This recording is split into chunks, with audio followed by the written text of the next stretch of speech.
हर इतिहास की किताब में कुछ ऐसे नाम होते हैं जिन्हें पढ़ते ही दिमाग में कई तस्वीरें एक साथ उभरने लगती हैं। कहीं युद्ध के मैदान दिखाई देते हैं, कहीं लाखों लोगों की चीखें सुनाई देती हैं, कहीं तानाशाही का डर दिखाई देता है और कहीं एक ऐसा नेता जिसके एक इशारे पर पूरा देश खड़ा हो जाता था। लेकिन क्या आपने कभी सोचा है कि आखिर एक साधारण परिवार में जन्म लेने वाला लड़का दुनिया का सबसे खौफनाक तानाशाह कैसे बन गया? क्या वह जन्म से ही ऐसा था या फिर हालात ने उसे ऐसा बना दिया? क्या उसकी सबसे बड़ी ताकत उसकी सेना थी या उसका झूठा प्रचार? क्या उसने अकेले दुनिया को युद्ध में झोंक दिया या फिर समाज उसके साथ खड़ा हुआ था? और सबसे बड़ा सवाल, अगर आज वैसी ही परिस्थितियां फिर से पैदा हो जाएं, तो क्या इतिहास खुद को दोहरा सकता है?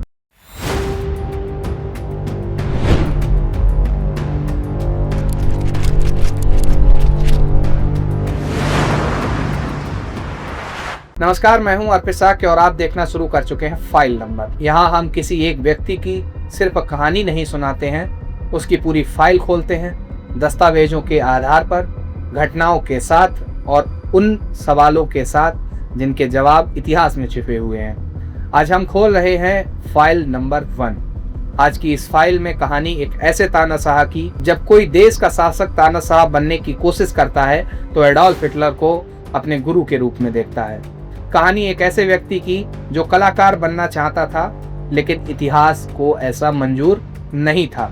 एक ऐसा नाम जिसे लोग जर्मनी का सबसे बड़ा राष्ट्रवादी नेता कहते हैं, जो दुनिया का सबसे बड़ा हिस्सा उसे मानव इतिहास का सबसे क्रूर तानाशाह मानता है। एक ऐसा इंसान जिसने लोकतंत्र के रास्ते सत्ता हासिल की लेकिन सत्ता मिलते ही लोकतंत्र खत्म कर दिया। एक ऐसा नेता जिसने रेडियो को हथियार बनाया, पोस्टरों को हथियार बनाया, फिल्मों को हथियार बनाया और सबसे बड़ी बात, लोगों की सोच को ही अपना हथियार बना लिया। लेकिन इस फाइल में हम किसी की तारीफ करने नहीं आए हैं और ना ही किसी से नफरत करने आए हैं।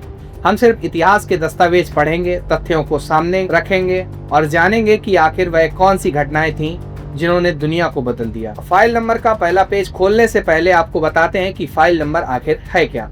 फाइल नंबर एक एपिसोड है जो INDC नेटवर्क द्वारा शुरू किया गया है, जहां आपको हर सप्ताह एक ऐसी कहानी सुनने को मिलेगी जिसने समाज, देश और दुनिया पर अपना प्रभाव छोड़ा है। फाइल नंबर 1 का पहला पेज खोलते हैं और सुनाते हैं कहानी आपको एडोल्फ हिटलर की। Du meine Arbeit für richtig hältst, ob du glaubst, dass ich fleißig gewesen bin, dass ich gearbeitet habe, dass ich mich in diesen Jahren für dich eingesetzt habe, dass ich anständig meine Zeit verwendet habe im Dienste meines Volkes। एक असफल कलाकार जो आगे चलकर दुनिया का सबसे ताकतवर तानाशाह बन गया। 20 अप्रैल 1889 ऑस्ट्रिया के एक छोटे से सीमावर्ती शहर ब्राउन एम इन में एक बच्चे का जन्म हुआ। उसका नाम रखा गया एडोल्फ हिटलर। उस समय किसी को अंदाजा नहीं था कि यह बच्चा आगे चलकर इतिहास का सबसे विवादित चेहरा बन के सामने आने वाला है। हिटलर का परिवार कोई शाही परिवार नहीं था।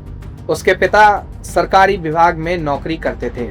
अनुशासन उनके स्वभाव का हिस्सा था। दूसरी ओर उसकी मां क्लारा हिटलर बेहद स्नेही थी।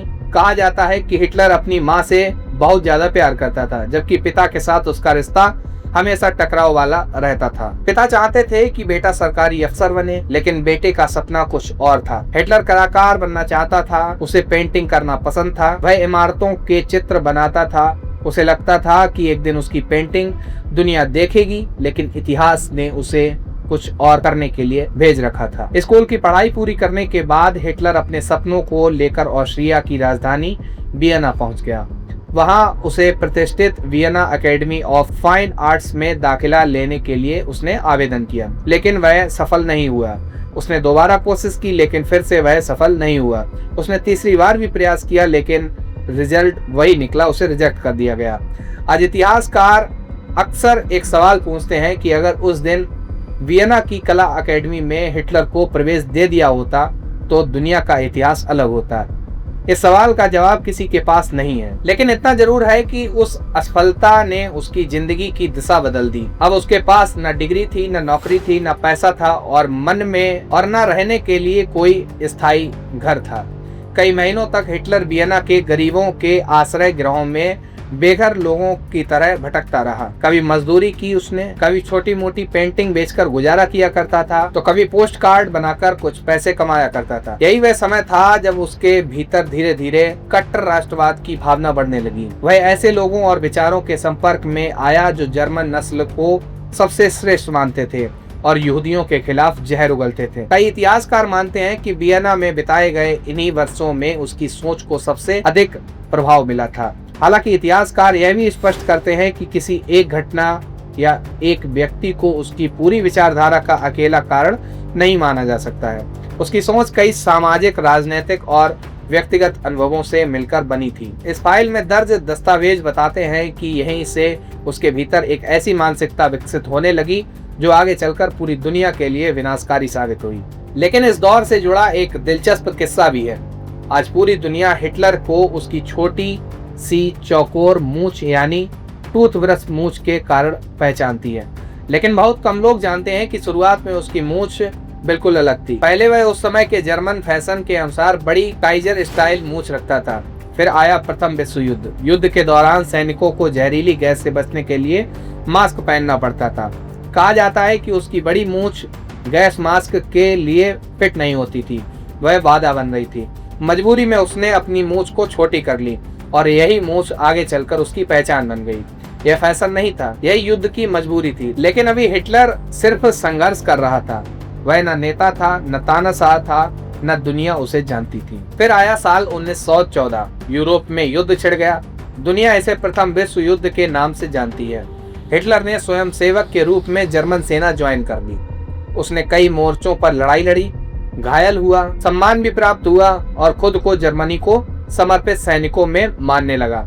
लेकिन उसे बिल्कुल भी अंदाजा नहीं था कि युद्ध केवल देशों की सीमा नहीं बदलेगा, बल्कि उसकी सोच, उसकी राजनीति और पूरी दुनिया का भविष्य बदल देगी। फाइल नंबर के पहले पेज को हम यहीं बंद करते हैं। अब इस फाइल के अगले पेज पर बढ़ते हैं, जहां सैनिक धीरे धीरे एक ऐसा नेता बन गया जो आने वाले समय में करोड़ों लोगों की किस्मत लिखेगा। एक सैनिक जो नेता बना और पूरे देश की सोच बदलने लगा। प्रथम विश्व युद्ध खत्म हो चुका था, लेकिन युद्ध के मैदान में लौटा एडोल्फ हिटलर पहले वाला इंसान नहीं रहा था। 11 नवंबर 1918 जर्मनी में आत्मसमर्पण कर दिया। युद्ध खत्म हुआ, लेकिन जर्मनी की असली लड़ाई अब शुरू होने वाली थी। देश आर्थिक रूप से बर्बाद हो रहा था। कारखाने बंद हो रहे थे, बेरोजगारी लगातार बढ़ रही थी, महंगाई इतनी बढ़ चुकी थी कि लोगों की पूरी जिंदगी की बचत कुछ दिनों में खत्म हो जाती थी।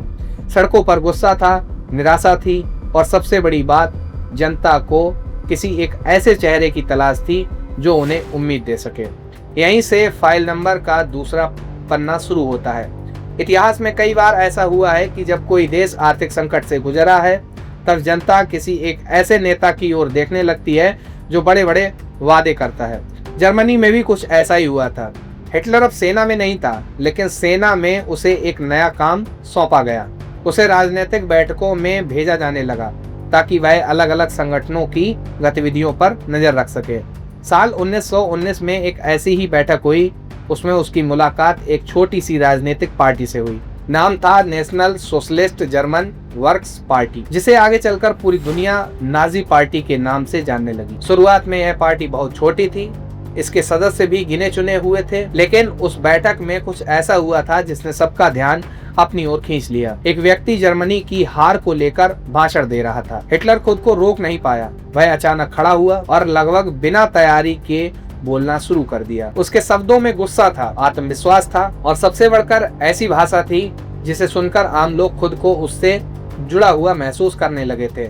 उसका भाषण खत्म होता है तो पार्टी के नेताओं ने फैसला लिया कि उन्हें ऐसा ही वक्ता चाहिए था। कुछ ही समय बाद हिटलर इस पार्टी का सदस्य बन गया। इसके बाद सब कुछ बहुत तेजी से बदलने लगा। हिटलर ने पार्टी की बैठकों को बड़ी रैलियों में बदल दिया। छोटे छोटे भाषणों की जगह हजारों लोगों की भीड़ जुटने लगी। लोग उसे सुनने के लिए घंटों इंतजार करते थे। वह हर भाषण में एक ही बात दोहराता था, जर्मनी की गरीबी के कारण, जर्मनी की हार का कारण और देश की हर समस्या का कारण वह कुछ खास समुदायों और राजनीतिक विरोधियों को बताता था। इतिहासकारों का मानना है कि यही वह दौर था जब हिटलर ने लोगों के गुस्से को एक दिशा देना शुरू कर दिया। साल 1920 तक उसने पार्टी के 25 सूत्रीय कार्यक्रमों को लोकप्रिय बनाना शुरू कर दिया। इनमें कट्टर राष्ट्रवाद, यहूदी विरोध और जर्मनी को फिर से महान बनाने जैसे वादे शामिल थे। साल 1921 आते आते हिटलर इस पार्टी का सबसे बड़ा चेहरा बन चुका था। अब लोग पार्टी को उसके नाम से पहचानने लगे थे, लेकिन हिटलर इंतजार करने वालों में से नहीं था। वह चुनाव जीतकर सत्ता में आने के बजाय सीधे सत्ता पर कब्जा करना चाहता था, और यहीं से इस फाइल में दर्ज होती है एक बड़ी घटना। साल था 1923। म्यूनिख शहर। हिटलर ने अपने समर्थकों के साथ सरकार का तख्ता पलट करने की कोशिश की। इस घटना को इतिहास में बियर ऑफ पुट्स कहा जाता है, लेकिन यह योजना पूरी तरह से सफल नहीं हो पाई। पुलिस ने कार्रवाई की, कई लोग मारे गए, हिटलर गिरफ्तार कर लिया गया। अब ऐसा लग रहा था कि उसकी राजनीतिक यात्रा यहीं खत्म हो जाएगी, लेकिन इतिहास को कुछ और ही मंजूर था। जेल में बंद रहने के दौरान हिटलर ने एक किताब लिखनी शुरू की। नाम था मीन कैंप, यानी मेरा संघर्ष। यह सिर्फ एक आत्मकथा नहीं थी, यह उसका पूरा राजनीतिक सोच का दस्तावेज था। इस किताब में उसने लिखा था कि वह जर्मनी को क्या बनाना चाहता है। आर्य नस्ल को सबसे श्रेष्ठ बताया, यहूदियों के प्रति अपनी घृणा लिखी, पूर्वी यूरोप में विस्तार की योजना लिखी, और यह भी लिखा कि सत्ता कैसे हासिल करनी है। आज जब इतिहासकार इस किताब को पढ़ते हैं तो कहते हैं इसमें आने वाले वर्षों की लगभग पूरी कहानी पहले से लिखी हुई थी, लेकिन उस समय बहुत कम लोगों ने इसे गंभीरता से लिया। जेल से बाहर आने के बाद हिटलर ने अपनी सबसे बड़ी रणनीति बदली। अब वह बंदूक से सत्ता नहीं चाहता था, अब वह जनता के दिमाग पर कब्जा करना चाहता था। और यहीं इस फाइल में एक नया नाम दर्ज होता है। नाम है जोसेफ गोएबल्स। हिटलर ने उसे अपना प्रचार मंत्री बनाया। गोएबल्स का मानना था अगर किसी झूठ को बार बार दोहराया जाए तो बहुत से लोग उसे सच मानने लगते हैं। यह कथन अक्सर गोएबल्स से जोड़ा जाता है। हालांकि इतिहासकार इस बात पर भी ध्यान दिलाते हैं कि उसका सटीक शब्दांकन विवादित था, लेकिन यह सच है कि नाजी शासन ने प्रचार को अपनी सबसे बड़ी राजनीतिक ताकत बना लिया था। रेडियो, अखबार, पोस्टर, फिल्में और विशाल रैलियां, स्कूल, यहाँ तक कि बच्चों की किताबों तक में एक ही संदेश दिया जाने लगा, हिटलर जर्मनी का उद्धारक है। जर्मन जनता के सामने एक ऐसा माहौल तैयार किया गया जहां विरोध की आवाज धीरे धीरे गायब होने लगी और समर्थन ही सामान्य बात बन गई। फाइल नंबर में दर्ज दस्तावेज बताते हैं कि हिटलर केवल भाषण नहीं दे रहा था, वह लोगों की सोच बदल रहा था, और शायद यही उसकी सबसे बड़ी ताकत थी। लेकिन प्रचार से लोकप्रिय होना और पूरे देश की सत्ता अपने हाथ में लेना दोनों अलग अलग बातें थीं। हिटलर अभी देश का शासक नहीं बना था, लेकिन हालात, जनता का गुस्सा और उसकी राजनीति उसे कुर्सी की ओर तेजी से ले जा रही थी, जहां पहुंचने के बाद जर्मनी हमेशा के लिए बदलने वाला था। फाइल नंबर के दूसरे पेज की फाइल यहां बंद होती है। अब फाइल के अगले पेज पर बढ़ते हैं, जहां एक नेता लोकतंत्र के रास्ते सत्ता में आएगा, लेकिन सत्ता मिलते ही लोकतंत्र को खत्म कर देगा। जब पूरा जर्मनी हिटलर के सामने झुक गया। अब तक फाइल नंबर के पिछले 2 पन्नों में हमने देखा कि कैसे एक असफल कलाकार पहले सैनिक बना, फिर एक वक्ता, और अब वह लाखों लोगों की उम्मीद बन चुका था। लेकिन लोकप्रिय होना और देश का शासक बनना, इन दोनों के बीच बहुत बड़ा अंतर होता है। हिटलर यह अंतर काफी अच्छे तरह से समझता था। इस बार उसने सत्ता हथियारों से नहीं बल्कि संविधान के रास्ते हासिल करने का फैसला लिया। साल था 1933। 30 जनवरी को जर्मनी के राष्ट्रपति पॉल वॉन हिंडनबर्ग ने एडोल्फ हिटलर को जर्मनी का चांसलर नियुक्त कर दिया। उस समय बहुत से नेताओं को लगता था कि हिटलर को नियंत्रित किया जा सकता है। उन्हें विश्वास था कि सरकार के बाकी मंत्री उसे संतुलित रखेंगे, लेकिन इतिहास ने साबित कर दिया कि उसका यह अनुमान सबसे बड़ी राजनीतिक भूलों में से एक था। कुछ ही सप्ताह बीते थे कि जर्मनी की संसद आग की लपटों में घिर गई। 27 फरवरी 1933 की वह रात आज भी इतिहास के पन्नों में सबसे विवादित दिनों में गिनी जाती है। आग किसने लगाई, इस पर आज भी इतिहासकारों में अलग अलग मत है, लेकिन हिटलर ने इस घटना को अवसर की तरह इस्तेमाल किया। उसने दावा किया कि देश के खिलाफ बहुत बड़ा षड्यंत्र चल रहा है, और फिर एक आपातकालीन आदेश लागू कर दिया।